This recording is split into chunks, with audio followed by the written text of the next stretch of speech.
Bien-aimés, soyez abondamment bénis au nom de Jésus-Christ, notre Seigneur et Sauveur. Notre thème est intitulé « Le Christ annonce l'Esprit ». Cela nous vient du livre de Jean, chapitre 7, au verset 37 à 39. Faisons la lecture. Le dernier jour de la fête est le plus important. Ce jour-là, Jésus, debout, dit d'une voix forte, « Si quelqu'un a soif, il peut venir à moi et boire. Celui qui croit en moi, des fleuves d'eau couleront de son cœur et cette eau donne la vie. » On lit cela dans les livres saints. Par ces mots, Jésus parle de l'Esprit de Dieu. Ceux qui croient en Jésus vont recevoir cet Esprit, mais à ce moment-là, l'Esprit Saint n'est pas encore venu. En effet, Dieu n'a pas encore montré la gloire de Jésus. En effet, Dieu n'a pas encore glorifié Jésus-Christ. Parce que vous trouverez là où Jésus dit à son Père, « Père, glorifie-moi comme la gloire que j'avais lorsque j'étais auprès de toi, avec toi, auprès de toi. » Donc, Jean chapitre 17 qui nous dit cela. Bon, mais ce n'est pas de Jean chapitre 17 que nous parlons aujourd'hui. On parle de Jean chapitre 7, verset 37 à 39. En fait, le Christ annonce l'Esprit. Ce message veut nous enseigner que Jésus invite les gens à croire en lui, en cet évangile qu'il leur donne, parce que c'est lui, la parole de Dieu, qui est l'évangile. Jésus invite donc ceux qui l'écoutaient ce jour-là, et même nous qui les relisons ces récits aujourd'hui, Jésus invitait les gens à croire en lui pour recevoir l'Esprit Saint, symbole de la vie éternelle. Oui, bien-aimé, le Saint-Esprit, c'est lui, la vie éternelle. Il est ici présenté comme un symbole de la vie éternelle. Mais je te confirme que le Saint-Esprit, c'est lui, la vie éternelle. Bien-aimé, à ce moment-là, l'Esprit de Saint n'avait pas encore été donné aux hommes. Donc, le Saint-Esprit n'avait pas encore été accordé aux hommes. Il était donc difficile que certains connaissent l'Esprit Saint à cette époque. Très peu de personnes connaissaient l'existence de l'Esprit Saint. Et pourtant, la loi faisait mention du Saint-Esprit. Mais même ces lecteurs de la loi, les pharisiens, les scribes, les grands prêtres et tous ceux qui étaient élevés en dignité et qui pouvaient parler de la parole de Dieu aux gens à cette époque-là, certains ne connaissaient pas l'existence de l'Esprit Saint. Ils ne savaient pas qu'il y avait un Esprit Saint qui existe. Et pourtant, quand nous lisons par exemple Genèse, la Bible déclare qu'au commencement, Dieu créa le ciel et la terre et le Saint-Esprit mouvait au-dessus des eaux. Mais jusque-là, ils n'ont pas préparé. Il y a Ésaïe qui a dit dans son livre, au chapitre 61, si je ne me trompe pas, lui aussi, il fait mention du Saint-Esprit. Moïse a fait mention du Saint-Esprit. Mais toujours est-il que les pharisiens, parmi les pharisiens, les sadducéens, les scribes et tout ce beau monde, les docteurs même de la loi, ne connaissaient pas qu'il y avait un Saint-Esprit.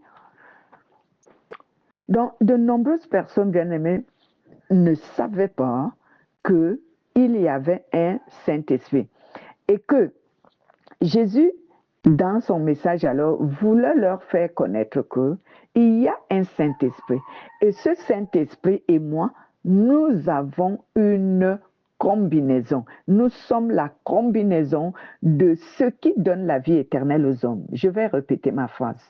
Donc ici, Jésus voulait que ceux qui l'écoutaient et ceux qui l'entendront jusqu'à notre génération et autres doivent savoir qu'il y a un Saint-Esprit et ce Saint-Esprit et Jésus-Christ sont la combinaison de ce qui donne la vie éternelle.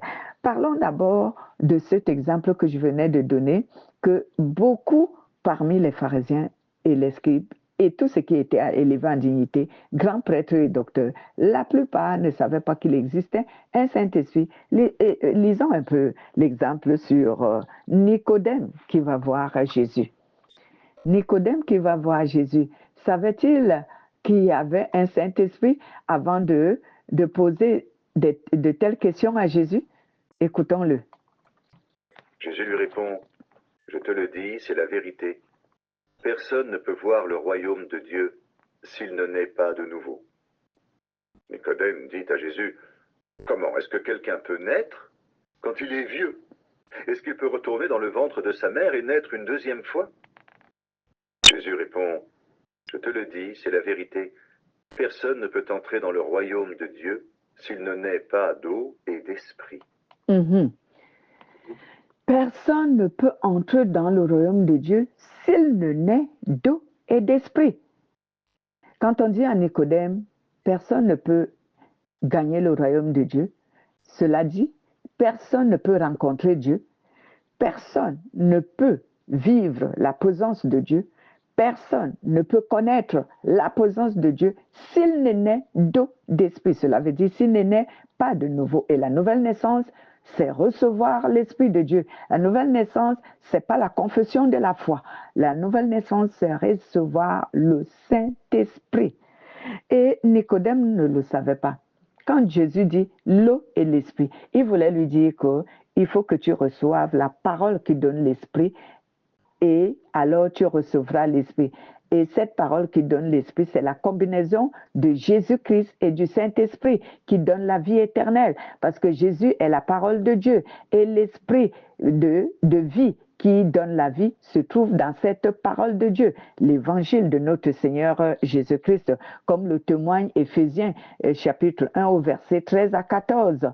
Donc vous devez recevoir la parole qui est authentique de Jésus, l'évangile, pour que l'Esprit de Dieu vienne à vous, si vous l'avez reçu. Donc ici, Nicodème pose la question, est-ce que je dois entrer dans le ventre de ma mère pour en ressortir et naître de nouveau? Jésus lui dit non, il faut que tu naisses d'eau d'esprit. Donc voici un exemple qui montre que même ceux qui parlaient et enseignaient la loi ignoraient l'existence et la présence du Saint-Esprit, bien qu'il n'avait pas encore été donné aux hommes, mais le Saint-Esprit était toujours là dans le monde, parce que c'est lui également Dieu, c'est lui Dieu. Il était là lors de la création, Dieu dans la forme du Père, du Fils et du Saint-Esprit, tous étaient là, la parole, l'Esprit, le Père, ils étaient là, mais les gens qui disaient enseigner la parole de Dieu ignoraient qu'il existait cette forme de Dieu. Alors dites-moi, les gens qui disent souvent que Nicodème, ou encore, c'est pas Nicodème seul, tous ceux qui enseignaient la loi, et jusqu'à aujourd'hui pour ceux qui n'apprennent qu'à connaître Dieu par la loi, ils sont dans la vérité. Si vous êtes dans la vérité, comment pouvez-vous ignorer l'Esprit de Dieu? Il y a des communautés aujourd'hui qui ne croient pas à l'existence du Saint-Esprit. Ils ne croient pas au Saint-Esprit. Il y a même ceux qui ne croient pas en Jésus. Bien-aimés, je me pose souvent la question, et je pose la question souvent à ces gens, comment est-ce que eux, ils basent leurs croyances? Sur qui basent-ils leurs croyances?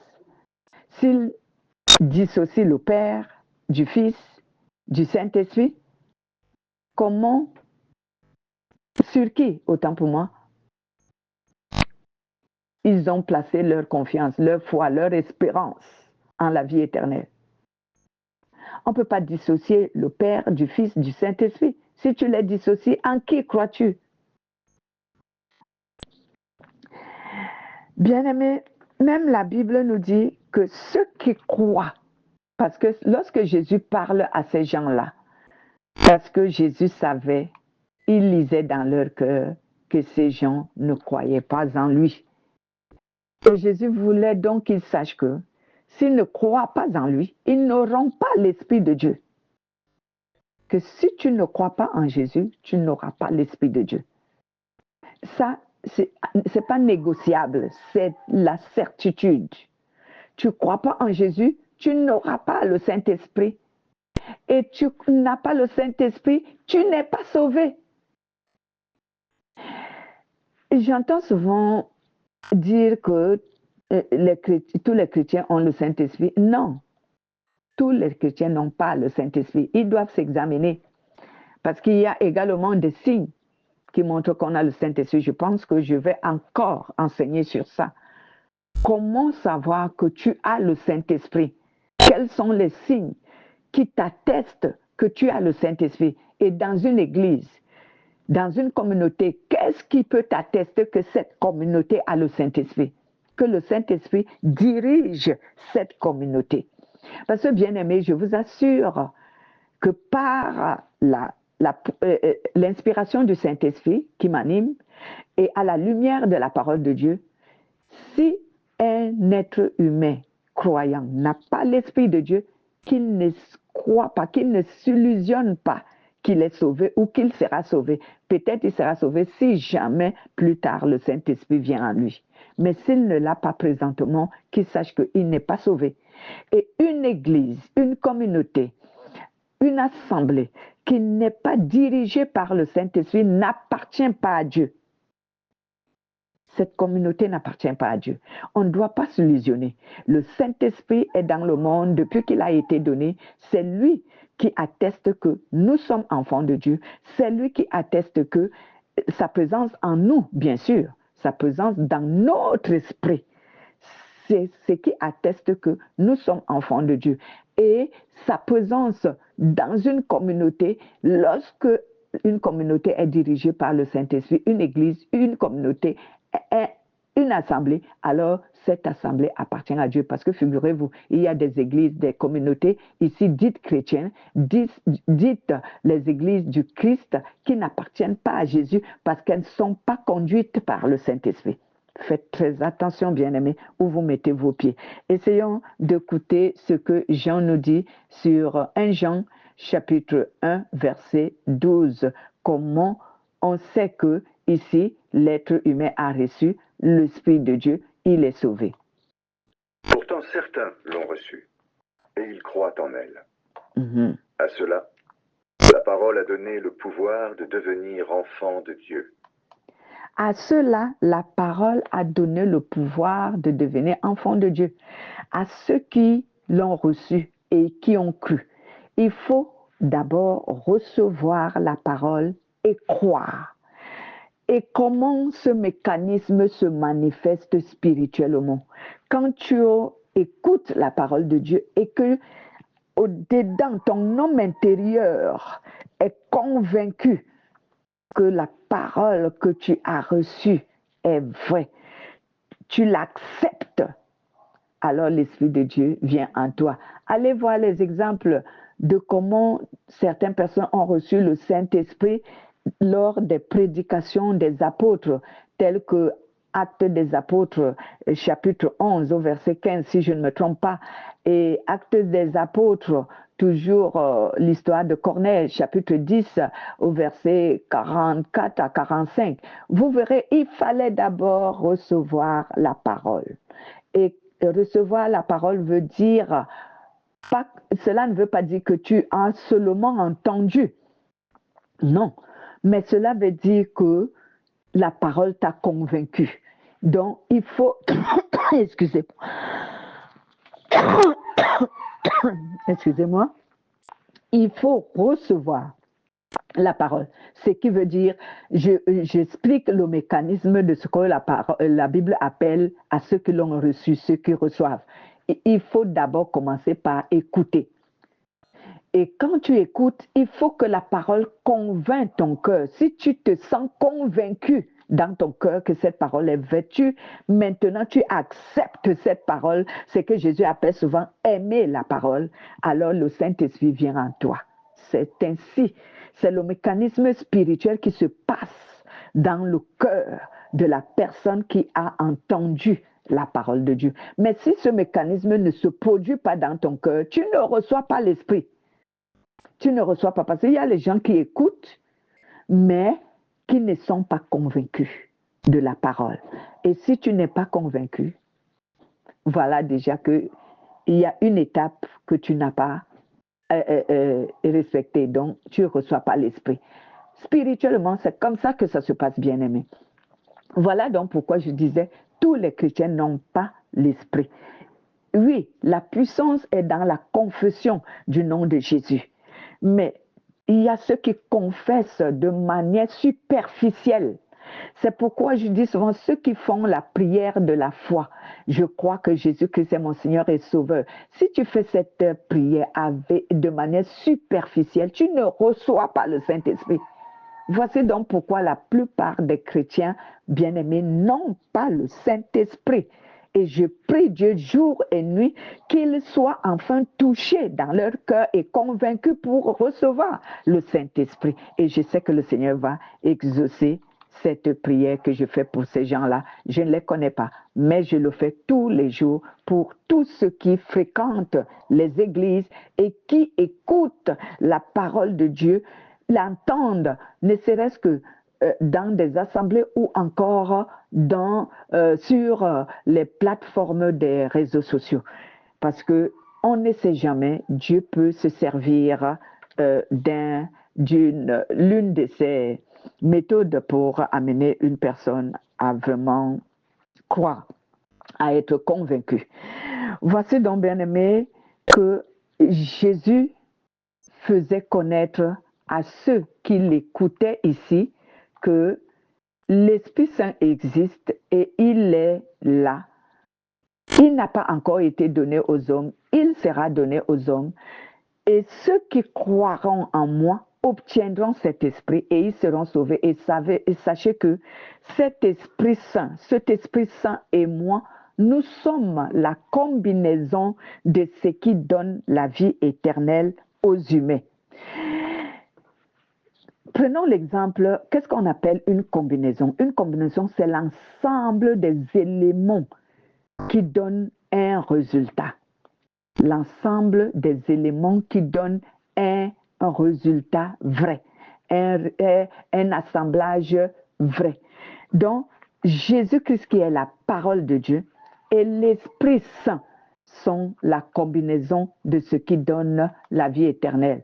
Donc, on ne peut donc pas dissocier Jésus du Saint-Esprit, ni dissocier le Saint-Esprit de Jésus, ou dissocier le Père, le Fils et le Saint-Esprit. Si vous les dissociez, bien-aimés, je me pose la question et je l'ai posée au début, qui croyez-vous en ce moment? Si vous dissociez Jésus, comme je prendrai un exemple que les fidèles de cette communauté me pardonnent, je ne les juge pas, mais j'annonce une erreur et je condamne une erreur qu'ils font parce que Jésus nous a donné cette autorisation de condamner le péché qui est une erreur qui nuit tellement à la foi des gens, cette communauté qu'on appelle les témoins de Jéhovah qui ne croient pas au Saint-Esprit. Ils ne croient pas au Saint-Esprit et je me demande donc quel est le Dieu qu'ils croient s'ils le dissocient. S'ils dissocient Jésus et toute autre religion qui ne croit pas en Jésus, qui ne croit pas au Saint-Esprit, mais qui croit en Dieu créateur, alors lequel de ces dieux vous croyez? En le dissociant de sa parole et de son esprit. Avez-vous bien réfléchi? Est-ce que vous avez bien fait vos recherches pour vous en tenir à ce niveau? Donc ici, bien-aimés, on ne peut donc pas séparer Jésus de l'Esprit, Jésus du Père, ou séparer le Père de l'Esprit et le Père de Jésus, ou séparer l'Esprit du Père et l'Esprit de Jésus. Non, ils sont un. Et c'est cet Esprit, ce Dieu, qui est la vie éternelle. C'est lui qui donne la vie éternelle. Si vous les dissociez, vous ne pouvez pas obtenir la vie éternelle. Donc, voilà ce que Jésus voulait que ces hommes qui ne connaissaient que la loi de Moïse et qui la connaissaient partiellement, en partie, parce qu'il ne connaissait vraiment même pas la profondeur de la parole de Dieu. Parce que s'il connaissait la parole de Dieu profondément, il devait savoir que il y a un Esprit Saint qui est Dieu et qui est la combinaison du Père, du Fils et de lui-même. Donc, on ne peut pas les dissocier. J'ai pris souvent un exemple pour essayer de faire comprendre ces choses aux gens. J'ai dit, c'est Dieu qui a créé l'être humain. Et souvent, la Bible affirme, certifie que Dieu a créé l'être humain à son image. Et quand on dit à son image et à sa ressemblance, c'est quoi? Est-ce que Dieu serait un être humain? Non. Il a pris l'enveloppe de l'être humain à une période donnée pour accomplir une mission. Mais de sa nature, est-ce qu'il est un être humain? Non, bien-aimé, c'est un esprit. Mais la Bible déclare qu'il est à notre ressemblance. En quoi Dieu nous ressemble-t-il? C'est parce qu'il y a des éléments qui composent Dieu, qu'il a reproduit sur l'être humain. Je prends un exemple. Dieu a créé l'être humain en 3 parties. Le corps, l'âme et l'esprit. Et lui-même, il est composé du Père, du Fils et du Saint-Esprit, excusez-moi. Donc, voici l'un de ces éléments qui fait en sorte que nous soyons semblables, je veux dire, à la ressemblance de Dieu autant pour moi.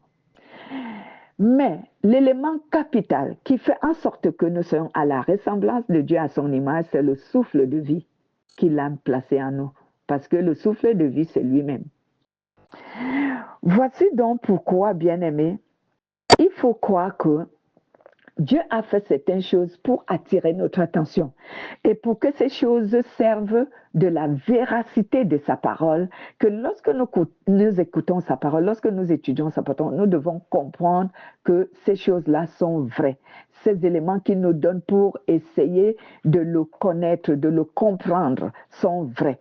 Donc, si l'être humain est composé du corps, de l'âme et de l'esprit, on ne peut pas les dissocier. Si tu dissocies le corps de l'âme de l'esprit, cet être humain n'existe plus. Il n'existe plus. Donc, pour que l'être humain existe, il faut que son corps, son âme et son esprit soient encore dans cet assemblage. Il faut qu'il y ait toujours cette combinaison. S'il n'y a pas cette combinaison, cet être humain n'existe pas. Et notre Dieu, c'est pareil. Si Dieu, le Père, le Fils ne sont pas, le Père, la parole, l'Esprit ne sont pas, ce Dieu n'existe plus. Si tu essayes de le dissocier, il n'existe plus, bien-aimé. Il n'est plus. Alors, ne dissocions pas Dieu de sa parole, de son esprit, parce que c'est ce qui fait de lui Dieu. Et c'est ce qui fait de lui le Créateur que nous confessons tous les jours. Voici donc, bien-aimés, la parole que Jésus a donnée à ces gens avait pour intention de les éduquer, de les édifier à ce sujet, afin qu'ils sachent que s'ils continuent à s'obstiner, à ne pas croire en lui, ils n'auront pas la vie éternelle. Lisons notre dernière référence qui nous l'atteste de ce que Jésus leur disait. Jésus-Christ, c'est lui qui est venu avec l'eau et le sang. Il est venu, non pas avec l'eau seulement, mais avec l'eau et aussi avec le sang. L'Esprit de Dieu est témoin que cela est vrai. En effet, l'Esprit de Dieu est la vérité. Il y a 3 témoins, l'Esprit, l'eau et le sang. Il y a 3 témoins, l'Esprit, l'eau et le sang. Et les 3 sont en accord. De quelque chose, nous les croyons. Mais quand Dieu est témoin, c'est bien plus fort. Et voici le témoignage de Dieu. Il a rendu témoignage à son Fils. Celui qui croit au Fils de Dieu porte ce témoignage dans son cœur. Celui qui ne croit pas en Dieu, celui-là fait de Dieu un menteur. Il ne croit pas au témoignage que Dieu a rendu à son Fils. Voici ce témoignage. Dieu nous a donné la vie avec lui pour toujours, et son Fils est la source de cette vie. Celui qui a le Fils a la vie. Amen. Celui qui n'a pas le Fils n'a pas la vie. Exact. C'est pas négociable. La vie avec Dieu. Je vous ai écrit cette lettre pour vous faire savoir ceci. Vous qui croyez au Fils de Dieu, vous avez la vie avec Dieu pour toujours. Amen. Vous qui croyez au Fils de Dieu, vous avez la vie avec Dieu pour toujours. Donc, Dieu a donné un témoignage à son Fils. C'est pour dire que c'est moi. Mais j'ai pris cette étape de ma vie, cette étape de mon être pour essayer de vous aider à être sauvés. Mais je suis toujours ce même Dieu dans cette enveloppe charnelle appelée le corps. Donc, ce n'est pas un moyen de réduire Dieu à l'état d'un être humain. Non, non, non, non. C'est son choix qu'il a fait pour libérer l'être humain du péché. Parce que certaines personnes croient que lorsque nous le disons, c'est que nous réduisons Dieu. Non, on ne réduit pas Dieu. Au contraire, on le considère, au contraire, on l'élève à sa juste valeur parce que nous savons qu'il a la capacité de faire ce qu'il veut et quand il le veut et comme il le veut. Donc, en ce moment, nous, on l'élève, on ne le réduit pas. On ne le réduit pas au niveau, à la dimension d'un être humain. Au contraire, on l'élève. Parce qu'un Dieu qui est capable d'accomplir ce qu'il veut, il est plus grand que tous. La Bible déclare que tout autre être est limité. Et Dieu n'est pas limité. Et c'est en ce signe-là que nous pouvons comprendre que oui, Dieu n'est pas limité.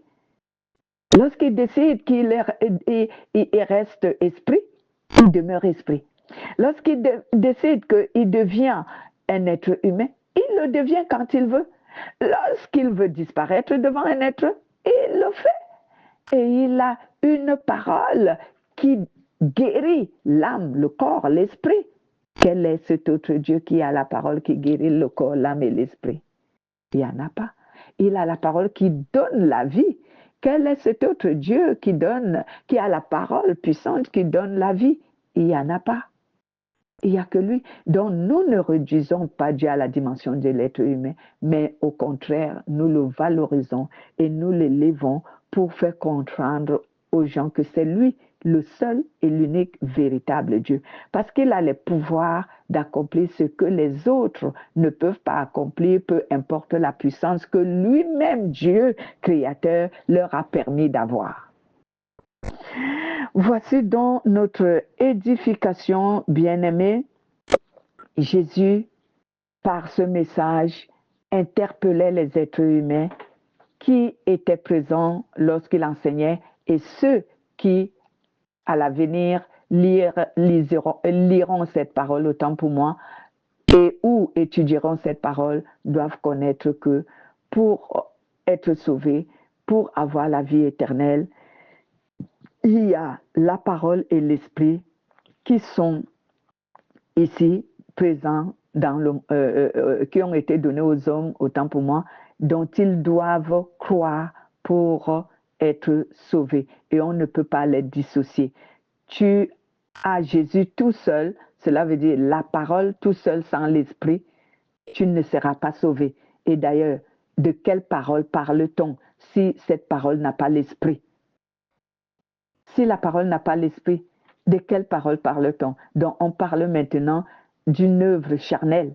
On ne parle plus de la parole de Dieu. Parce que la Bible nous déclare même dans le livre de Jean, oui, Jean chapitre 6, verset 63, si je ne me trompe pas, la Bible dit, la parole que je vous ai donnée, elle est esprit et elle est vie. Voilà. Donc si tu dis avoir la parole et tu ne crois pas à l'esprit, de quelle parole parle-t-on? C'est une parole charnelle. Elle n'a pas de vie, elle n'a pas l'esprit. Donc la parole est vraie, elle a l'esprit. Et cette parole, quand tu la reçois, tu crois en l'esprit qui est en cette parole et tu crois en cette même parole. Soyez bénis et que Dieu abonde dans votre vie, surtout dans la connaissance et qui vous rend saint. Au nom de Jésus-Christ.